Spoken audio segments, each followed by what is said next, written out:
Señor Iván, bienvenido. Muchísimas gracias. Es un poquito gracioso cómo tú y yo conseguimos llegar a este punto de grabar un podcast, porque estuve hablando yo con Oscar, que es un amigo que tenemos en común, Sí. y él me recomendó hacerte un podcast a ti.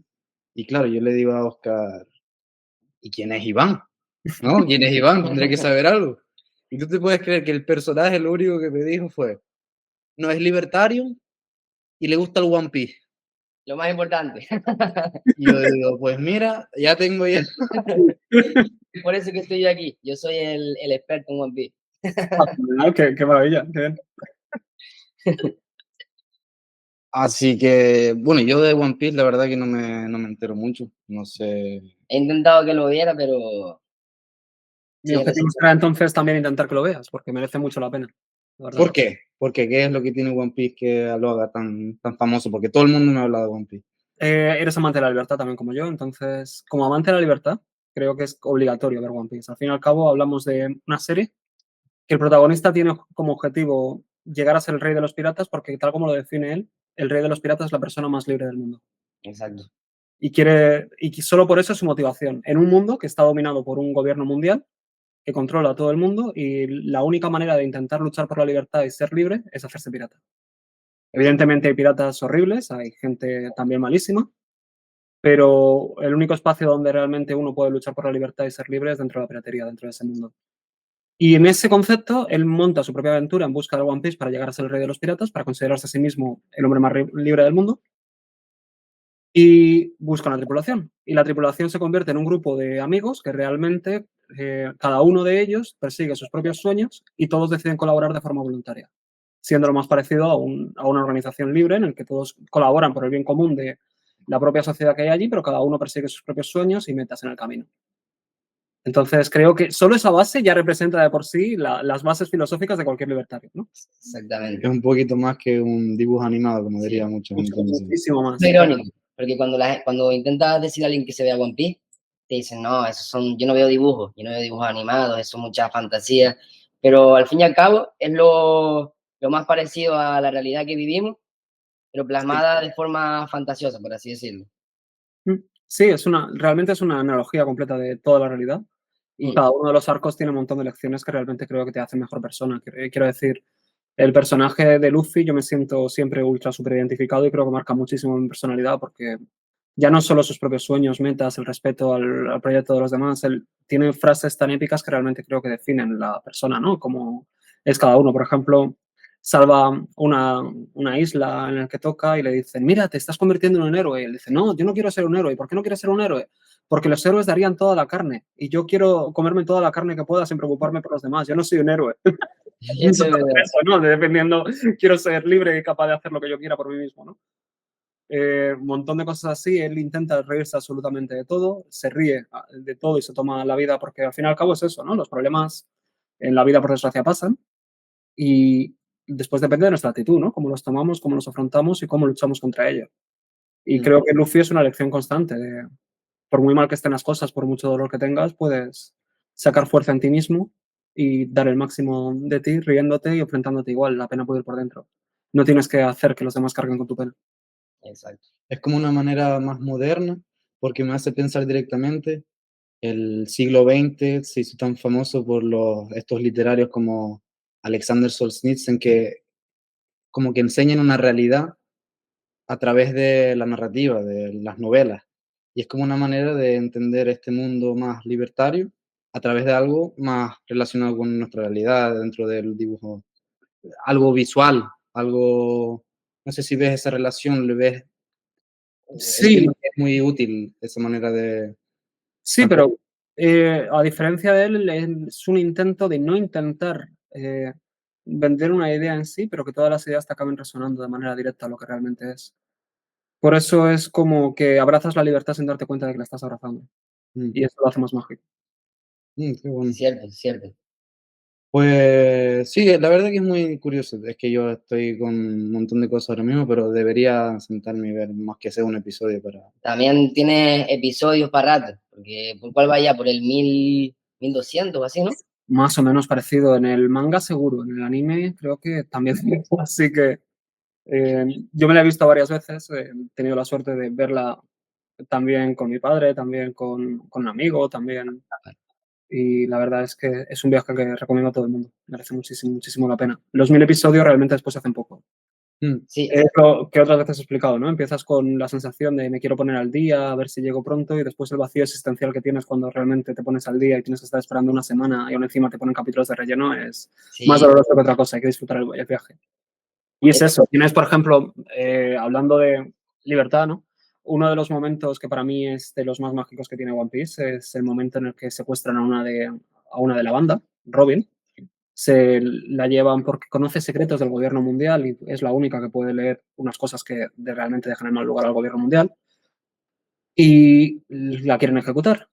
Así que Luffy y el resto van a intentar salvarla y cuando por fin ya se dan cuenta de lo que iba a pasar, cómo y por qué, delante de ella, antes de salvarla, deciden plantarle cara al gobierno mundial quemando la bandera del gobierno mundial. Lo que supone a nivel piratería el declarar la guerra al gobierno mundial, ¿no? Entonces ves una tripulación de 8 personas ahí, en aquel momento eran 8, tal, plantándole cara a miles y miles de personas, quemándole la bandera y diciendo vamos contra vosotros. No tocáis a lo nuestro, ¿no? Y eso me parece genial. Buah. Yo estuve hablando un poquito en relación con esto, con Oscar sobre nuestra realidad, por ejemplo, en España, y qué punto de vista tendría un libertario. Porque vemos mucho España como una nación, o la idea esa de que España es una nación, pero después tenemos Canarias, tenemos después, vemos mucho en el País Vasco ahora, o en Cataluña, que, vale, entienden España, pero vemos vídeos que ellos no quieren ser España, ellos quieren ser Cataluña. Y otros que defienden que eso es una parte de España, no puedes ir, no vayas a sobrevivir sin nosotros. Esa independencia, ¿qué lugar juega en la visión libertaria? ¿Debería ser libre para poder hacerlo? ¿Debería mantenerse como esa España que idealizan? ¿Cómo ves esa situación actual? Empezaré con un sí, ¿no? Muy respuesta de depende del tipo de economista, pero es que creo que hay que analizarlo desde lo que realmente es. Pero decir, ahora estamos nosotros tres aquí, ¿no? Si estuviéramos en el mismo sitio, igual a los tres nos apetece la pizza. Mi pizza favorita es la pizza de atún. No sé vuestras pizzas, ¿cuál es vuestra pizza favorita? Un montón de carne, la que sea que tenga. Carne a full. Vale. Igual podemos decir que todos queremos pizza, pero no podemos decir que los tres queramos pizza de atún, ni tampoco pizza de carne, porque no queremos eso. Lo mismo pasa con Cataluña o cualquier tipo de movimiento independentista. Como libertario yo defiendo la libertad del individuo, llevada a su máximo extremo. Creo en la independencia, pero la independencia llevada al extremo del individuo. En el proceso de lo de Cataluña, por ejemplo, yo no estoy en contra de la independencia, me parece bien. Pero es que no es ellos, es que ellos es el conjunto de cada uno de esos ciudadanos que están allí. Por eso me gustó muchísimo cuando pasó la independencia de 7 segundos que tuvieron, durante ese tiempo también hubo un movimiento interno en el que la gente pedía la independencia de Tabarnia, que era Tarragona y Barcelona, ¿no? Que querían la independencia dentro de la independencia. Imagínate. Y precisamente eso es gracioso y me hace gracia y también lo defendería, pero es que el problema de base es que incluso Tabarnia también se quedaría como algo que está lejos de lo que debería ser. Creo que la independencia tiene que llegar al extremo de ser el propio ciudadano y que que cualquier tipo de forma de gobierno, como ya sea una comunidad autónoma, nación o forma que se impone sobre el individuo, es simplemente cambiar el tirano, ¿no? Entonces, respecto al ciudadano de Cataluña que quiera ser libre, ¿cambia mucho que el tirano sea resida en Barcelona o resida en Madrid? No creo. Creo que lo que tiene que realmente imperar es defender que el Estado sea tan poco relevante o la nación en el que esté dentro de las libertades individuales que tampoco haya que estar luchando por esas libertades porque realmente sea una figura de papel. El problema es que la gente tiene necesidad de luchar por esa libertad por la cantidad de interferencias que hace el Estado, las naciones y las comunidades dentro de las libertades individuales, ¿no? El problema es que el Estado se haya convertido en una especie de padre que condiciona absolutamente en todo y que hace más de 100.000 normas al año y intenta regular absolutamente todo. Incluso, quiero decir, incluso el modelo de Juan Ramón del 5% del tamaño sobre el PIB de gasto, en el que solo defienda seguridad de ejército y poco más, y ley, se queda realmente algo incluso excesivo para las ideas de alguien que defiende la libertad. Y aún así, eso es un sueño completamente inalcanzable a día de hoy con estados que alcanzan el 50% del PIB. Así que no es una cuestión de estar a favor o no de la independencia, es que creo que pensar en ello en esos términos, sabiendo con la interferencia que tiene, ya sea la comunidad autónoma convertida en Estado o el Estado en general, difiere completamente de las ideas que defienden la libertad. Porque si defiendes una cosa u otra sin estar luchando por los propios valores de la libertad que residen en cada uno de los individuos, lo único que estás defendiendo es quién tiene mi correa. pero no la libertad. Claro, el plano es, el análisis debería ser teniendo al individuo primero, eso lo puedo llegar a entender, pero la realidad hoy en día, yo estoy mucho para adelante y para atrás con Oscar con esto, cómo es ese tránsito. Y ahí citamos una vez a Chomsky que hablaba de para querer socialismo hace falta socialistas y todo al final recae en el individuo que después expande su idea y todos están de acuerdo, menos de acuerdo, pero que al final sea el individuo el que con su libre elección quiera una cosa u otra. Pero ¿qué papel juegan las instituciones? ¿Cómo hay que ver las instituciones? Yo tengo entendido que los libertarios no ven el papel de una institución necesaria en el nivel de ellos poder como maniobrar ellos como individuos, como libres que son, pero me gustaría saber un poquito de esa transición de nuestra actualidad ahora a esa realidad y esa utopía, si se puede llamar así, a lo mejor no, de un mundo libertario, que me gusta, claro, es bonito verlo como que todos somos libres, no tenemos una institución que nos roba, pero me gusta jugar un poquito con cómo sería esa transición, cómo sería las infraestructuras, cómo se organizaría ese lugar, de lo más individual hasta lo un poquito más de comunidad, cómo se establecerían esas relaciones con las fuerzas, cómo sería ese mundo, un poquito para llevarlo más de lo teórico a un poquito más práctico. Hay un problema con esa pregunta. Quiero decir, cualquier libertario que te conteste de forma estricta cómo va a ser esa transición realmente no es un libertario. Quiero decir, la libertad es algo orgánico, es algo que se genera entre intercambios voluntarios de decisiones individuales. Intentar organizar cómo tiene que ser una transición hacia algo libre es como intentar regular el mar, ¿no? Hay cosas que tienen que generarse de manera espontánea en el camino. Podemos decidir qué cosas están interfiriendo y decir qué cosas están interfiriendo en ese libre albedrío. Pero realmente, igual que el mercado, por ejemplo, con la comida o con cualquier otra cosa de las que necesitamos, no nace de que venga un órgano de cómo se han tenido que generar las necesidades de que la gente quiera que exista el tomate frito en las estanterías o la Coca-Cola, sino ha sido la demanda colectiva lo que ha llevado a que los supermercados, en busca de su propio beneficio, ofrezcan esos productos para que los consumidores los consuman, ya que los están demandando, y las cosas que no se demandan no acaban allí. Creo que la estructura y la organización de la propia sociedad también se genera exactamente igual. Al final, si no hay una interferencia activa de alguien que está organizando y dando forma a lo que no debería, gracias a eso, entre nosotros encontramos las formas en las que realmente servirnos los unos a los otros. En el momento en que intentamos pensar en qué haría falta poner o dar como necesario o dar orden, simplemente pasas de estar defendiendo la libertad a imponer una especie de imposición de sistema con los márgenes que a ti te gustan. Entonces, yo no quiero la libertad para mí en función de lo que yo quiero. Yo quiero que los demás no interfieran en mi vida, pero no quiero interferir en la vida de los demás. Por eso es difícil decir exactamente de qué manera tiene que ser o cómo tiene que estar la sociedad. Podemos hablar de qué haría yo, pero aún así no hay una manera perfecta y no hay un libertario que te vaya a decir esta es la manera. Porque en el momento en que piensa que esta es la manera, es que de libertario tiene poco.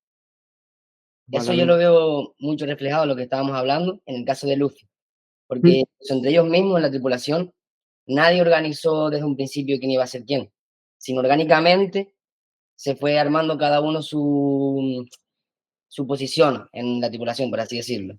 Ellos Exacto. mismos demandaron que Luffy fuera el capitán. Fue el capitán, él fue el primero que comenzó con la banda.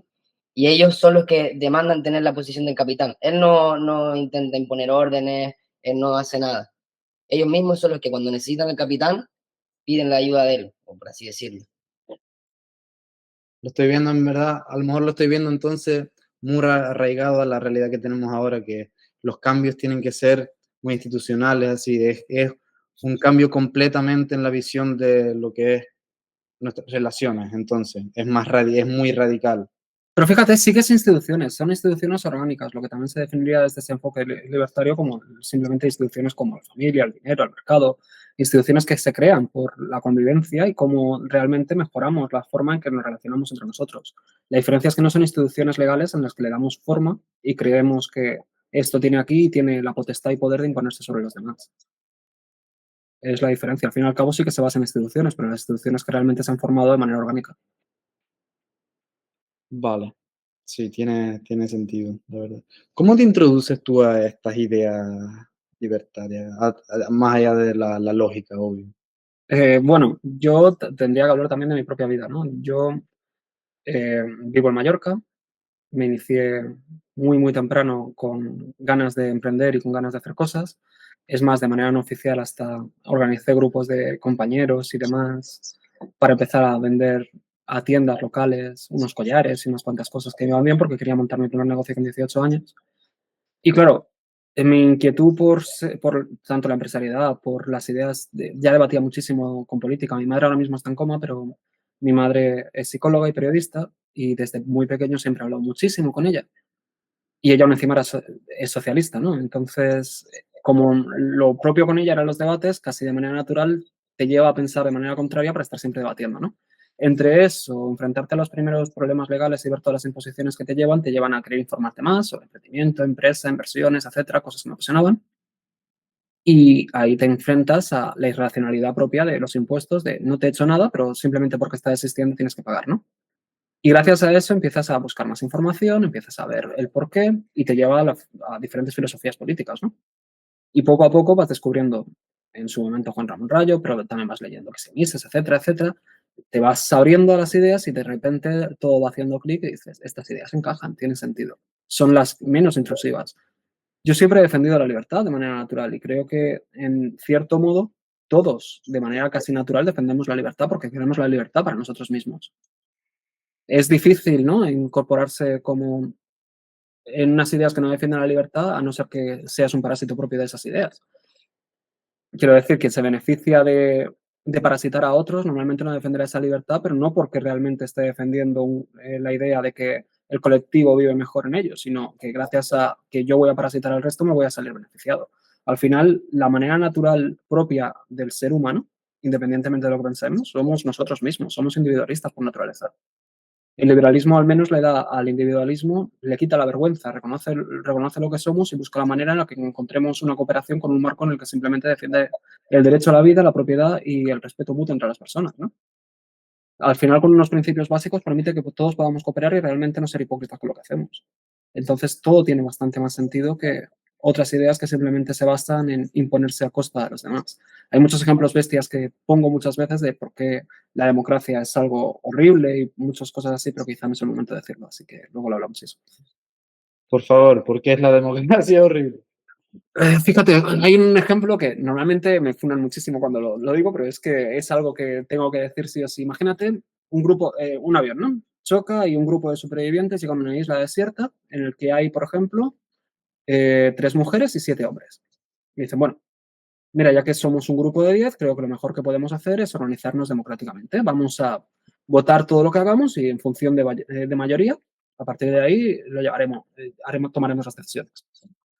Todos están de acuerdo y deciden, bien, perfecto, empiezan a organizarse así hasta que llega un día y llegan a una asamblea y dicen, bueno, ahora vamos a llevar el hecho de que, claro, llevamos ya aquí un mes, necesitamos tener relaciones sexuales y no hemos conseguido aún ninguno de nosotros ponernos de acuerdo con ello, así que vamos a llevarlo mayoría. Queremos aprobar como norma que las mujeres sí o sí, aunque no quieran, tengan que tener relaciones sexuales con nosotros. Se lleva votos, 7 votos a favor, 3 en contra. ¿Esas mujeres están siendo violadas o realmente es algo justo porque la mayoría ha aprobado que, que tienen que tener sexo? Mm. Eso es la democracia. Por mucho que después digas, no, es que claro, hay unos derechos individuales protegidos por una constitución. Esas constituciones también se votan exactamente igual. Esos derechos también vienen aprobados de esa misma manera. Y muchas de esas bases se toman para, de otro modo, ir llevando a ese sentido. La esclavitud, por ejemplo, aunque todos estemos en contra, que nos cobren el 50% de lo que ganamos básicamente, ¿es o no es esclavitud? ¿O es media esclavitud? Y creo que nadie estaría a favor de tal. Y lo mismo con la violación. Si la violación, si es, en lugar de ser violación con penetración, es solo manoseo, significa que sí que está bien. El Estado ahora mismo nos está manoseando, sino esclavizando, ¿no? Y en cambio lo estamos tolerando. Pues por eso es un ejemplo bestia, pero realmente creo que es una prueba bastante de que la democracia es bastante injusta cuando se basa en imponer a los demás simplemente por el hecho de que una mayoría piense eso. Más sobre todo cuando las minorías son las que realmente salen perdiendo dentro de una falsa dignidad de lo que sí que está bien y lo que está mal. Que los ricos paguen más, ¿no? Claro, pero como los ricos son pocos, que se aguanten. Es exactamente lo mismo que en este caso de las 3 mujeres. Cuando no les estás dando, y no le estás dando, que dar no da nada, el Estado no genera nada, solo roba y malgasta lo que tiene. lo que estás haciendo es obligarles simplemente en base de que tú crees que tu criterio es mejor. Y aún encima tienes la arrogancia de creer que tu criterio es mejor solo por el hecho de que no permites competencia sobre ti mismo. No es que haya 5 estados compitiendo entre sí y puedas coger el estado que quieras dentro del mismo territorio para que gestione tus asuntos. Tienes un estado con encima incentiva a que haya funcionarios que realmente funcionan mal, no trabajen, encima creen dinámicas de poder. Y para colmo, dentro de esa dinámica, coges y conviertes en el enemigo y el malvado de aquel que decide no querer pagar, le dices que encima te está robando cuando eres tú el que está robando. Son dinámicas completamente horribles que hemos normalizado. Y las hemos normalizado porque en gran medida la educación también ha formado parte de algo que controlaba el Estado, lo que ha permitido lavar realmente el cerebro de los niños desde pequeños para que realmente toleren al agresor como el salvador. Eso es un punto muy importante que haces, la importancia de la educación en toda esta visión que después crecen. ¿Cuál, qué crees que es de lo más repugnante que le inculcan a los niños en la educación como la que tenemos hoy en día?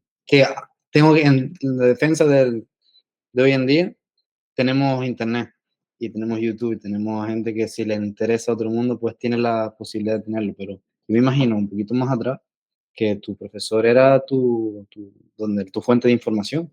¿Cuáles son esos mensajes que se inculcan? Que es bastante curioso analizarlo, que se inculcan a los niños que realmente en la vida no es que juegue un rol más grande que dentro de la institución esta. ¿Cuál ves tú puntos importantes ahí de destacar, por ejemplo? Es difícil porque toda la propia narrativa, la primera narrativa esencial que creo que está, y el problema es que aún encima viene en el propio subconsciente, es la manera de implementar la educación dentro de una explicación del sistema, dando por sentado que existe el Estado, que tienes que votar, que tienes que hacer ciertas cosas. Lo primero que se asegura es el propio sistema, es defender al propio sistema, ¿no? Como, igual que Matrix defiende el propio. Eso creo que forma parte de la educación, es algo que ves en absolutamente todas cualquier asignatura desde pequeño, desde la validación propia del sistema, en la defensa propia de la democracia, la defensa propia de estos valores y el criticar cualquier otro tipo de idea, hace que sí por sí ya no te plantees que cualquier otra idea, consiguen tal lavado de cerebro que cualquier persona que se plantee cualquier otra cosa, sobre todo cuando tienen 16, 15, 14, edades que empiezan a estar realmente saliendo al mundo, pero completamente influenciados aún por todo lo que han aprendido. Entonces consigues que realmente piensen que cualquier idea que esté en contra de lo que le han enseñado es ideas anti. Y esas ideas anti, aún encima, son malignas y llevan realmente al caos. Fíjate, como por ejemplo ahora de las cosas que más, y eso viene casi de los colegios, es la defensa, la transformación propia de la frase y el malentendimiento de hay que ser intolerante con el intolerante, ¿no? Que permite la mayor agresión continua hacia cualquier idea independientemente de lo que hayan hecho. Es, Ideas así son las que se inculcan directamente. No hay una idea concreta, es el ambiente propio en el que se dan esas ideas. Y fíjate que parte de ello es el hecho de que hasta la propia educación esté siempre evitando que los propios colegios privados puedan dar su propia educación. Tanto es así que el Estado regula exactamente qué se tiene que enseñar, cómo y por qué. Y cuando limitas eso, estás formando al tipo de individuo que quieres que tenga, que quieres hacer, ¿no? Y ese proceso de educación viene a una especie de, aparte de meter esas ideas de esa generosidad extraña, esa extraña justicia social y esa defensa del sistema sistemática, consigues que cuando salgan uno encima les das incentivos como la ayuda a los jóvenes que acaban de salir de el bono juvenil para comprarte videojuegos y cosas así, que aún encima, fíjate qué bueno es aún encima la defensa de esto, que aún encima tengo incentivos propios para seguir apoyando. Y no se dan cuenta que lo que están haciendo es simplemente generar una red de votos cautivos para que mantengan el sistema y sigan formando gente así. La verdad es que no hay una idea concreta, es el conjunto de ideas camufladas lo que es dañino. Como a ti te ponen ahora ministro de Magisterio, ministro de la Educación, ¿cuál es la primera medida que harías ahí? Que ya sé que en el mundo libertario debería ser privado, exacto, pero ahora mismo te ponen ahí, ¿cuál sería tu primera medida en el Ministerio de Educación? ¿Qué sería, esto es fundamental cambiar? Yo me defino a mí mismo como anarcocapitalista y minarquista práctico, en el sentido de que, aunque realmente las ideas de Rothbard me encanten y crea realmente que sería lo ideal, no creo que se puedan llevar a cabo y creo que la mejor solución es un enfoque más de Hayek, tipo un minarquismo aplicado, ¿no? Entonces, claro, me veo ahora mismo como ministro de Educación, tendría que basarme en las ideas no en lo que en Ancapia como me gustaría, sino en lo que hay ahora, ¿no? Entonces, lo primero que haría es una especie de cheque escolar, dejar la libre matriculación de la gente donde quiera y realmente, ya que no puedo eliminar directamente las partidas de gasto sobre la educación, al menos sí puedo hacer que haya competencia dentro del sistema. Entonces, quitaría regulaciones sobre qué enseñar, cómo y por qué, para que los programas sean abiertos, abriría libre competencia y al menos ya que las partidas de gasto ya están asignadas, lo que haría es convertirlo en cheque escolar, devolviendo el dinero a la autoridad, quien realmente debería tener autoridad sobre los hijos, que son los padres, para que los padres decidan con ese cheque escolar dónde ir. ¿Qué supone eso? Supone que los colegios estarían en competencia de verdad, algunos colegios destacarían sobre otros, lo que llevaría a que algunos padres quisieran pagar más aparte del cheque escolar, y realmente habría una competencia sobre sistemas de educación, sobre qué enseñar, cómo y por qué, y llevaría realmente a la excelencia, lo que haría que realmente la gente, si los colegios tienen que competir y no tienen algo dado, realmente tienen que esforzarse para qué enseñar, cómo, por qué y qué sistemas de aprendizaje dar.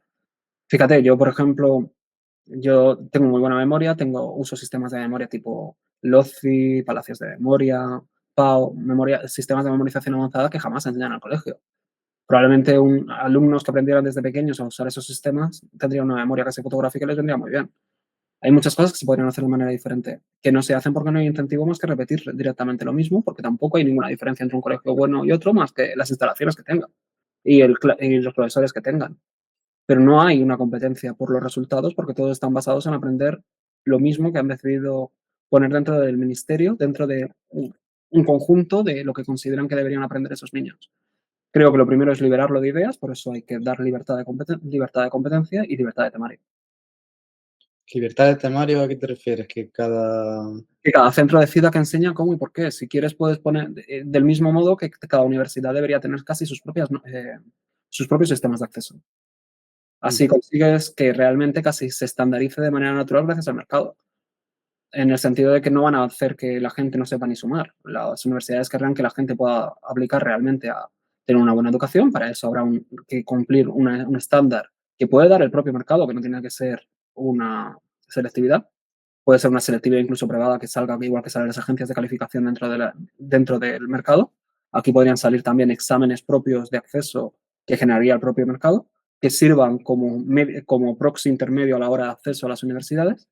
Y esos requisitos que pida esa empresa privada o ese conjunto de empresas privadas de estos son accesos que valen, sirvan como marca de objetivos para los colegios hacia dónde tienen que apuntar, de qué mínimo tendrían que aprender esos niños para realmente estar formados para entrar en la universidad. Pero no tiene por qué ser algo que esté regulado y hecho por el Estado, sino es algo que puede hacer perfectamente el mercado. Competencia, que sea una competencia orgánica. Exacto. Por eso desregulas, dejas que la competencia haga su trabajo y tanto las universidades como los colegios encontrarán maneras de coordinarse para realmente encontrar, y los vacíos que pueda haber, como hasta una propia selectividad privada, se generará sola gracias dentro del sistema. Y como dices tú, al final recaen los padres, si quieren, según qué acceso tienen ellos también, quieran que sus hijos estudien ahí, y cae, sí, tiene sentido. Tiene sentido. ¿Ves algo así en Estados Unidos, por ejemplo? Es que es una situación, no sé si se refleja perfectamente con tus intenciones aquí, pero vemos una realidad ahí en el sistema educativo diferente en Estados Unidos, pero ahora también está muy, muy liberalizado el rollo de las deudas grandes que surgen a través de estas instituciones Claro, pero universitarias. Estados Unidos es completamente diferente, quiero decir, las universidades es lo más parecido a lo que pasa aquí con la vivienda. Si no permite realmente hacer universidades, No. al final la gente lucha por unas plazas más limitadas y el prestigio que hay allí, por mucho que sea bueno, permite que haya mucho margen de maniobra para que la gente se tenga que hasta endeudar durante años para realmente conseguir. Porque las universidades son tan buenas y tan prestigiosas que realmente marcan una diferencia entre una y otra dependiendo de dónde lo consigas. Pero también marca una diferencia entre una y otra porque casi no permite competencia entre más universidades. Si hubiera muchas más universidades, los que no pueden aspirar a las mejores irían a las intermedias. Aquellas intermedias poco a poco irían ganando prestigio en función de sus programas educativos y tendrían competencia. Al final, el sistema de licencias de universidades protege a las universidades ya existentes y mantiene el perfil y la importancia y la imagen que tienen esas universidades, lo que hace que la gente siga aspirando a eso.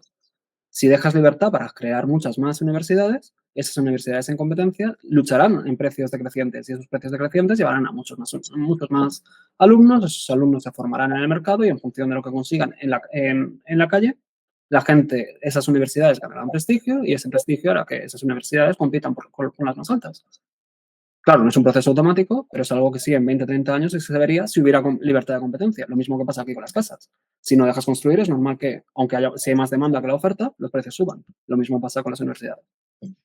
¿Has visto lo que ha hecho, y no sé si lo conoces, Jordan Peterson? Que él está iniciando ahora un proyecto que no sé si ha conseguido como ese estatus o esa licencia en sí que te da, pero está tomando iniciativa en ese sentido. ¿Cómo ves esa con Peterson Academy, no?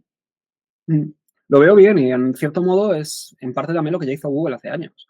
No sé si conoce los programas de Google de formación y su emisión de títulos propios. Y gracias a una compañía tan grande como Google, los títulos propios que emite Google sirven como para aval de realmente mostrar que alguien está formado o no en X campos de programación y sirve también para contratarlos. Al final es eso, si no permite realmente tener esa libertad, dar otras alternativas privadas para mostrar y certificar conocimiento siempre es bueno.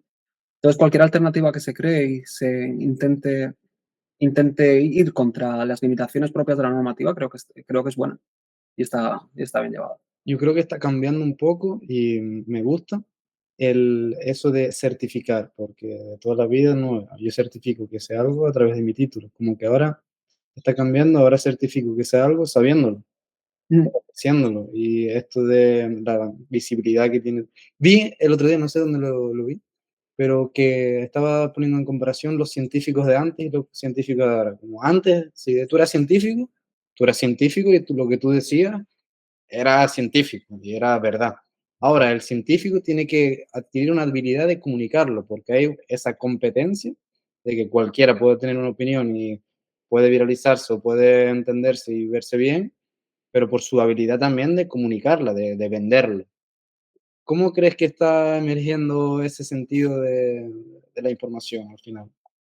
Creo que está en el camino natural de lo que debería ser, en el sentido de que, claro, el marketing y cómo vendes las cosas siempre será fundamental, pero si volvemos a la historia, lo que antes era la educación, antes de las universidades, eh, los gremios, normalmente tenías al maestro de cualquier gremio, que realmente tenía los aprendices, y era un proceso de aprendiz dentro del maestro que tenías de cada uno de esos, lo que te certificaba poco a poco, gracias a tus conocimientos aplicados, como los ibas haciendo, lo que te llevaba a convertirte tú también en maestro, ¿no? Entonces, claro, en la universidad, por desgracia, yo tengo la suerte de estudiar en Hespérides, que Hespérides es un sueño de universidad, pero el resto de universidades, aunque suene muy mal, se basan en la parte teórica en el que no aterrizan realmente esos conceptos. Creen que normalmente hacer que la gente memorice unos libros basados en la normativa y escupirlos en un examen, después te prepara para el mundo real. Y el mundo real, aparte de la capacidad de comunicar lo que haces, cómo y el por qué, es aplicarlo, ¿no? Y si no puedes aplicar esas ideas ni comunicarlas, jamás vas a llegar a nada. Entonces, hace falta que la universidad tome ese papel práctico, que gracias a Experience, por ejemplo, sí toma ese papel práctico porque te aterriza las cuestiones de lo que estás haciendo y aprendiendo, ¿no? En la universidad creo que realmente falta eso, entonces entiendo que el valor actual sea en cómo comunicas las cosas, porque normalmente la gente ha llegado a tal punto que salen de la universidad sintiendo que realmente no han aprendido nada y teniendo que trabajar en puestos de trabajo completamente vacíos y aún encima sin la capacidad de comunicar lo que están haciendo. Entonces, si aprendes a comunicar lo que estás haciendo, muy probablemente es que también estás haciendo algo. Así Eso, que es casi un paso lógico codependiente, creo. ¿cómo ves no sé ahora mismo bien lo de las experiencias, no sé si es solo virtual o es también presencial? Es virtual, pero son clases grabadas y clases también sincrónicas, es decir, videollamadas como esta en Zoom, en el que tienes el profesor, tienes debates socráticos, tienes actividades, tienes un montón de cosas. Y es una experiencia única en el sentido de que los vídeos en sí grabados ves todo el temario y realmente es algo mágico, pero consiguen, gracias a tal como está el modelo, que todo lo que has aprendido en esos vídeos lo sometas a prueba en las clases en directo. Te ves cómo aterrizas esos conceptos y cómo realmente interaccionan entre sí y lo ves desde una dimensión diferente. Es como un despertar continuo, es realmente un proceso mágico. Y he pasado por las universidades, así que te puedo decir que jamás había experimentado algo así. Es de las mejores decisiones que he tomado en mi vida y estoy súper feliz de formar parte de Esperides. Qué bueno. Que, porque a mí me da siempre me echa un poquito para atrás el aspecto social, que es inevitablemente va a estar cambiando cada vez más con esta introducción más inteligencia de manera artificial, de tecnología. Y yo creo que lo único que queda bueno de las universidades en sí, esto lo hablé con un profesor, un decano, era lo social, estar ahí con otra gente, que al final lo estás en una universidad como la tuya, Esperides, otra gente que comparte la misma ilusión por X tema, pero el aspecto físico no se debe perder, creo, pero a lo mejor surge en otros ambientes, no hay que mezclarlo y puedes juntarte con tus amigos en otros lugares sociales, pero no es importante también ese aspecto de estar en el mismo lugar o compartir físicamente lugares. Sé que está No, cambiando, pero no sé si hay que no, darle no oportunidad. sé qué decirte, quiero decir, fíjate, yo en la Universidad de Zaragoza y demás, allí realmente te haces amigos y tal, pero no sientes lo... He sentido en esta universidad más que en cualquier otra de las que he estado. Quiero decir, la UNED era un sitio solitario donde realmente no estabas en ningún lado. Cuando estaba en una semipresencial en Madrid, yendo, volviendo y tal, haces algunos amigos, pero no es lo mismo. Pero en cambio en Esperides, aunque sea todo online, tengo videollamadas constantes con amigos que se han convertido en hermanos, que estoy todo el día realmente viéndolos, tanto cuando hay clase como que no. Tenemos 20.000 quedadas, nos vemos cada 2 por 3. Al final, muchas veces es como cuando vas a un Starbucks o en cualquier sitio, ¿no? Dices, qué bien, mira amigos que se ven y están en la misma mesa, cada uno con su móvil mirando sus cosas, ¿no? Sí. Dices, pues para tener ese tipo de contacto y ese tipo de relación, ¿qué quieres que te diga? Prefiero una videollamada que no necesite estar tocándolo, a no ser que sea tu novia o algo así, que entonces sí que necesitaría tocarlo, pero si es un amigo, lo que quieres es hablar y compartir tiempo, y para compartir tiempo viendo cómo ves su móvil y tú ves el tuyo, no es exactamente el mismo. En cambio, la dinámica de Hesperides, por ejemplo, sí que hace que hagas unos lazos muy profundos. Esos lazos te llevan a compartir tiempo de verdad. Y al final creo que es el tiempo de calidad lo que realmente hace los lazos en las personas, no si es a través de una pantalla o una cámara o es físicamente. Y hace aún encima que le dé más valor cuando te ves físicamente, porque aún hace más mágica la experiencia, ¿no? Sí, ese extrañamiento, de no verse todos los días y cuando se ven más, hay más pasión ahí, claro. Eh, no, a ver, sí, entiendo tu punto, la verdad. Y al final estás en un lugar donde, por lo menos, lo bueno es que no piensan igual, pero sí los valores, esos fundamentales son los mismos y eso es muy importante. Yo quiero ir un poquito más atrás porque me da mucha curiosidad la historia de todo esto, hablando ya de lo que ha sucedido, cómo llegamos a este punto. ¿Cuándo fue el último momento, históricamente, donde fuimos más libertarios? Tuvimos esta realidad que vemos ahora. ¿Cuándo fue la última vez que fuimos? ¿Qué fue lo que pasó? ¿Cómo fue este cambio? Sé que es una pregunta bastante amplia, pero para Sí, localizarnos un poco.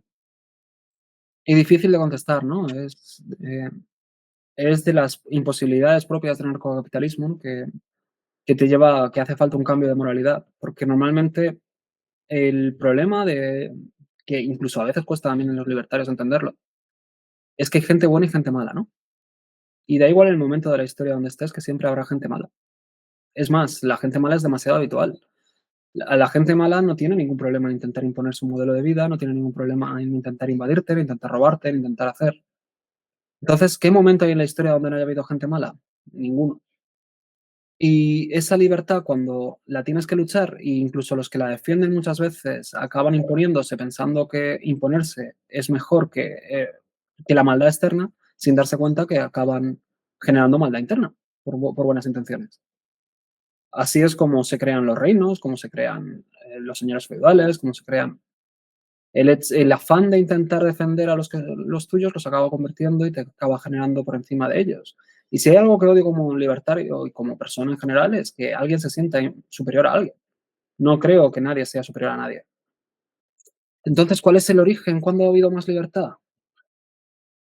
Quizá en la prehistoria absoluta, ¿no? Cuando tenías el palo y te lo iba a coger el otro. ¡Mi palo, no tocar! En el que defendías la propiedad privada. Pero si piensas, quizá puedes llevarlo a historia reciente, quizá en la época medieval, aunque suene absurdo. En la época medieval, probablemente con las relaciones en señores feudales sí que eran relaciones al menos de dependencias voluntarias. Aunque se suele pintar el mundo medieval como un mundo oscuro y horrible, realmente hasta esas relaciones tenían libertad. En la primera época no, pero en la segunda sí, de irse de los feudos, irse a otro, estar en competencia y tener su propia autonomía de qué hacían, cómo y por qué. Quizá eran más libres. ¿Era la sociedad mejor? No, si lo comparas a lo que hay ahora. ¿Significa que la evolución y la tecnología sean mérito del Estado? No. Quizá una organización feudal con la tecnología actual sería muchísimo más ideal, probablemente. Aún así, pensar incluso más allá en el pasado tampoco. Quiero decir, incluso en el Imperio Romano, etcétera, casi en todas ellas siempre ha habido una gran interferencia de los líderes en lo que hacían. Ahora bien, si pensamos en términos económicos, quizá cualquier, cualquier momento dado de hace más de un siglo es cualquier momento mejor que el actual, ¿no? Porque ha habido guerras que se hacían por impuestos de un 5%, ¿no? ¡Guau! Y ahora, en cambio, asumimos el 50% diciendo gracias, Estado. Pero si pensamos en libertad en todo sentido, en libertad de hacer absolutamente sin imposición propia, es difícil. Quizá el feudalismo es lo más cercano, pero aún así estamos muy lejos. De ahí la frase famosa de Bastos, ¿no? En defensa de un poco de la monarquía, que nunca un rey pudo cobrar más de un 10% de impuestos porque le cortaban la cabeza. Exacto. Ahora, en cambio, ya ves, bueno, no hace falta decirlo, ya lo he dicho. Pero te pueden quitar el sofá dentro de tu casa, no pasa nada, que es por el bien común.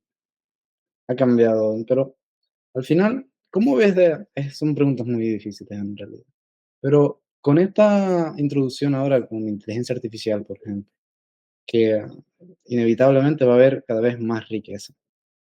Y vale, ahí se crea estas instituciones que llenas de ayuda y de impuestos, vale, pero inevitablemente creo que va a seguir habiendo más y más riqueza. Lo importante es cómo esto se estructura, claro. Pero ¿cómo ves esta introducción de estas tecnologías que van a revolucionar y ya lo están revolucionando en nuestra economía?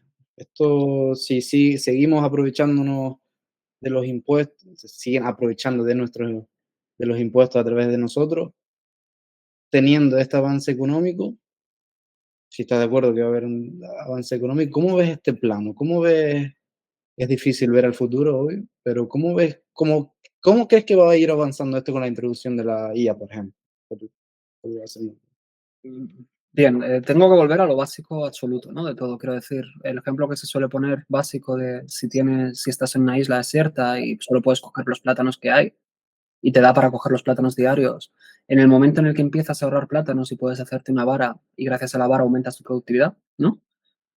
Y empiezas a ahorrar esos plátanos para no tener que ir a recolectar plátanos esos días y gracias a eso te permites producir la vara y gracias a la vara aumentas tu productividad y recoges muchos más plátanos, eso es un aumento de productividad. Y en eso es la esencia básica de todo lo que es el crecimiento económico, aumentos constantes de productividad.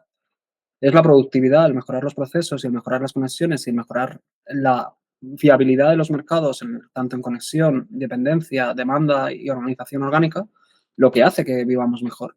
Y es esa productividad y ese crecimiento. Y gracias al ahorro previo, que ese ahorro previo, al fin y al cabo, es la base del capitalismo, lo que hace que el ahorro permita la inversión y esa inversión permite esos aumentos de productividad, lo que nos hace mejor y hace que vivamos cada vez mejor y ha supuesto el gran salto de los últimos 200 años y el cómo vivimos ahora y el por qué en comparación a cómo vivían nuestros tatarabuelos recogiendo en el campo para subsistir de mala manera y cómo, aunque ha sido tan criticado, y incluso por Marx y demás, cómo la gente hizo la transición de dejar esos campos que realmente daban de subsistencia para tener el privilegio de poder trabajar aunque fueran 16 horas o 17 al día en una fábrica y poder realmente, más que comer, empezar incluso a ahorrar y sobrevivir, ¿no? En comparación al hambre que se pasaba dentro del sistema anterior.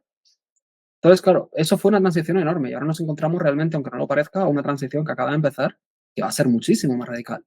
La inteligencia artificial le estamos planteando como un problema ahora, pero no es simplemente un proceso de que ahora la inteligencia artificial haga esto. Es un proceso que se inició con la propia era de la informática.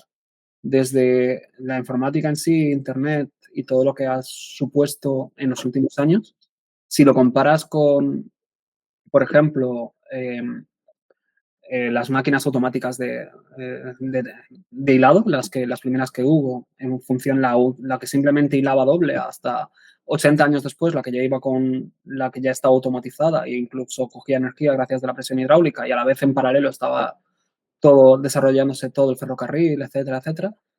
toda esa transición fue algo que ahora entendemos como revolución industrial por lo que supuso y los cambios de organización, pero costó 80 años, ¿no? Y pasa de hablar de tela a hablar de organización empresarial, a hablar de montarse en fábricas y hablar de cómo se intercambian los productos en tren. Quiero decir, son campos que los vemos tan separados que ahora mismo la IA es simplemente quizá el ferrocarril de otros muchos campos que van a la vez. Aparte de la IA tenemos, aparte de Internet, las conexiones, el desarrollo tecnológico, los datos. Tenemos Neuralink, por ejemplo, con el desarrollo de chips, el transhumanismo propio que lleva a cómo se incorpora esa tecnología dentro del ser humano. Son tantísimas cosas que van a marcar un cambio radical que es muy probable que se destruya muchísimo empleo y acabe pasando algo parecido a lo que pasaba en Inglaterra con los ludistas, ¿no? Después a pesar de que la gente pasó del campo y después pasó a la organización, como las máquinas empezaron a quitar el trabajo a muchísima gente y se despidió mucha gente se quedó sin empleo y eso creó cambios horribles en la organización que llevaron a que mucha gente se quejara y parecía el fin del mundo. Y sin embargo, encontramos la manera de servirnos los unos a los otros, convirtiendo el modelo de la sociedad en un servicio más de sector servicios, ¿no? Ahora estamos básicamente en lo mismo. La inteligencia artificial con sus modelos cada vez va a ser capaz de sustituir profesores, sustituir puestos de trabajo, casi todas las cadenas de producción realmente podrán hacerlo con inteligencia artificial y sistemas automatizados, cada vez serán mejores y muchos de esos trabajos, por no decir la mayoría, van a desaparecer. Pero precisamente los ganadores del premio Nobel ahora, siguiendo las propias enseñanzas de Schumpeter, cuando hablamos de la destrucción creativa es precisamente esto. Más que ser algo negativo, es la mayor oportunidad que tenemos de encontrar otras maneras nuevas de realmente encontrar nuestra posición de cómo servir a los demás. Pero en términos de lo que es realmente la inteligencia artificial y de lo que es realmente lo que estamos haciendo ahora, supone el mayor aumento de productividad de nuestra historia. Estamos a punto de que quizá en 20 años podamos hacer mini Terminators que hagan de todo tipo de trabajos, de lo que ahora hacemos nosotros, teniendo capacidad de crear otros mini Terminator y otros trabajos y de manera automática. Es decir, casi todo el trabajo puede desaparecer en 30 años. Cualquier tipo de trabajo físico, servicios y servirnos. Es lógico que parece que nos vamos a quedar sin trabajo y que eso puede llevar a que hagan falta otras instituciones o otro, pero eso es verlo desde la perspectiva de que estamos viendo ahora, porque claro, no puedes entender un ecosistema si solo analizas una planta. Y es lo que estamos haciendo muchas veces cuando pensamos en la inteligencia artificial dentro del modelo que hay ahora, en esta sociedad, con esta gente trabajando. Fíjate que la IA va a quitar puestos de trabajo. Fíjate que esto va a desaparecer. Sí, muy probablemente.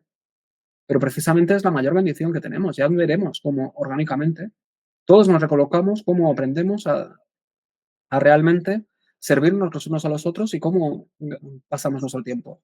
Pero eso no justifica que con una visión estática, tipo un análisis keynesiano o neoclásico, mejor dicho, de un momento dado de la historia, justifique que haya que hacer intervenciones propias y afectar a la libertad de los demás en función de cómo en esta sociedad concreta se incorporan objetos que aún, como la inteligencia artificial, que aún no han encontrado su sitio porque nosotros no hemos encontrado nuestro sitio.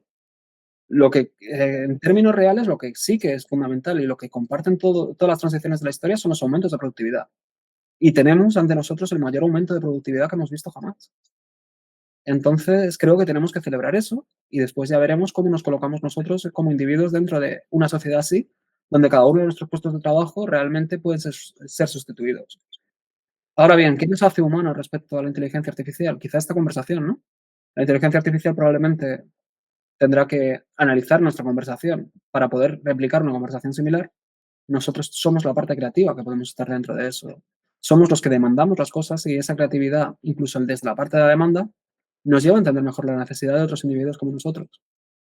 Quizá hay un quinto sector a punto de crearse, que es el sector de esos pensamientos, ¿no? Aunque la mano de obra no esté ahí.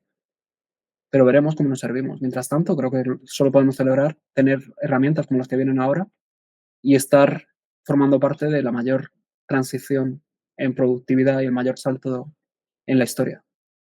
Porque quizá dentro de 2000 años, con coche, con teletransportación a otros universos y visitando otros planetas, sonará genial y que la gente vaya con sables láser tipo Star Wars, pero lo que dio puerta a que eso sea posible es el momento que estamos viviendo ahora, que es el mayor aumento de productividad que se ha vivido jamás y que dudo que se pueda replicar, incluso en el futuro. Eso se dice rápido lo de Neurolink, ¿eh? Mm. Eso, yo lo estaba pensando porque yo creo que no, la mayoría no entiende bien eso de Neurolink, pero creo que en el futuro más cercano, creo que es lo que más va a revolucionar lo que entendemos por el conocimiento, al igual, ¿no? Sí, ¿Puedes es explicar a una persona que no sepa lo que es el Neurolink? Explica qué es eso, cómo que Neurolink, ¿qué estás vale. hablando? Neuralink es un proyecto de Elon Musk que realmente ahora mismo la aplicación práctica que está teniendo sobre todo es para la gente invidente. Ya se han analizado qué tipo de conexiones a veces afectan dentro del nervio óptico y el cerebro que impide a muchos de ellos ver. Y gracias a poner el chip y graduarlo, consiguen que el chip envíe las señales que debería enviar y hace de puente y permite a mucha gente que recupere la vista. Pero el concepto en sí es la inclusión de chip dentro del cerebro. Claro, ahora pensemos en lo que estamos desarrollando en paralelo. Estamos, bueno, ojalá estamos desarrollando, como si yo formara parte, pero ¿qué se está desarrollando en el mundo, no? Con modelos de inteligencia artificial cada vez más eficientes, sistemas como las baterías de silicio que están a punto de salir, que multiplicarán casi por 7 las baterías actuales más las que pueden venir. Eh, la fusión que algún día llegará como un método de energía. Centrales nucleares de cuarta generación que ya permiten energía barata si realmente los gobiernos fueran capaces de quitarse prejuicios y pensar en ello. Pensar que precisamente lo mismo que estamos hablando, la productividad, la energía forma parte de la cadena de productividad. Si conseguimos energía gratis, como quien dice, conseguiremos aumentar mucho nuestra productividad. Si pensáramos en términos solo de productividad como sociedad, permitiríamos avanzar muchísimo.